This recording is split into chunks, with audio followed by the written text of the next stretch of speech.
presents the Endurance Countdown. 5, 4, 3, 2, 1. Transmission. Welcome back to the final instalment of the IRWIN Tools Endurance Countdown, speedcafe.com's exclusive video previews leading up to the V8 season of endurance at Phillip Island and Bathurst. And we've saved the best till last. TeamVodafone, car 888 and car 88. Jamie Whincup, of course, is in 88, the two-time champion, teaming up with current Fujitsu Series leader Andrew Thompson, alongside reigning Phillip Island and Bathurst champions Craig Lowndes and Mark Scaife. Boys, I don't know what questions I can ask here. I'm just going to leave it to you. Can they do it again? You go, mate. Absolutely. I think the 88 and the 888 are, definitely favourites in the top 2 or 3, without doubt. Probably a couple of question marks from where I stand would be Andrew Thompson. I think he's really, really good, but the wet conditions, I think, may just provide a bit of a firework in that lot. But he's proven all year that he's been good enough to win races. So if he can just hand it back to Jamie, it won't be a problem. And also Scaife, it's his 3rd year now out of the cars. Craig Lowndes did a lot of the driving in both races last year. So 888 will be looking to have a similar strategy there. Let Scaife race against the full-time guys, and Lowndes will race against the co-drivers. And that's probably what will get them back the lead advantage. Chris, do you agree that the only weakness for this team is perhaps their endurance drivers? Well, you tend to look at this team and think that they operate in a utopian hemisphere in some ways, but they still do make mistakes. And we go back to the most recent race at Queensland Raceway, and they left on a cover over the injection trumpets on Jamie Whincup's car. The only problem for the enemy and the opposition is that will probably fire them to look at everything more closer than they've ever looked at before.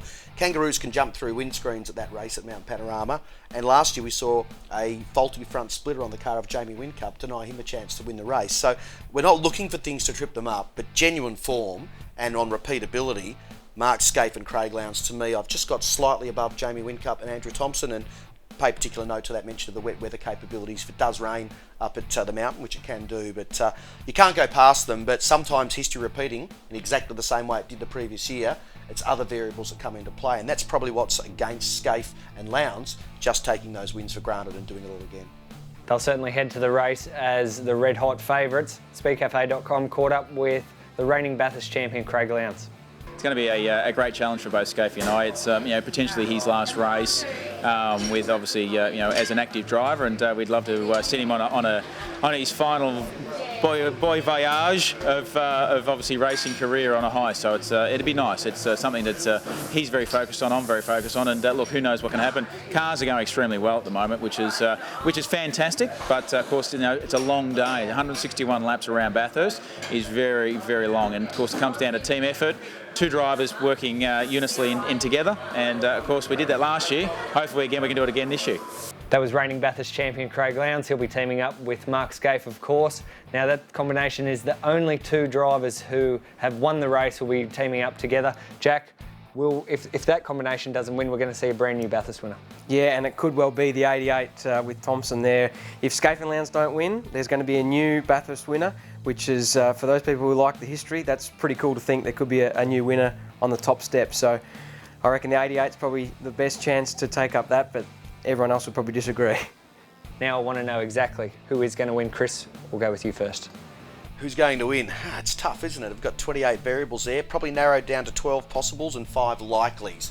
I'm going Mark Winterbottom, Stephen Richards. I just have a feeling they're going to redeem their year with the big win that they haven't had just yet. They're going to need to redeem their year by doing that, and what better motivation than going to the mountain and scoring the first win for Full Performance Racing up there. And Jack, who's going to be claiming the Peter Brock Trophy? It's pretty hard to go past the 2 Vodafone cars. Obviously, the team is just exceptional. 1-2 at Bathurst last year. But like Chris said, Winterbottom and Richo are in there. And in terms of my top 5, there's the first 3. And the other 2, I've got my eye on Stephen Johnson and Besnard. I think they can do the business. And also Holdsworth and Ritter are my other picks. So watch for those 5. Also keep an eye on us in the Super Cheap car. That's the IRWIN Tools Endurance Countdown for 2011. I have to pay a very special thanks to Jack Perkins and Chris Jewell for joining me. Thanks for joining us. Stick with speedcafe.com, your daily racing fix. When you've got a job to do and not much time to do it, you can't beat IRWIN Groove Lock Pliers. With an innovative press and slide button, they adjust twice as fast as a regular pair of multi-grips. IRWIN Tools.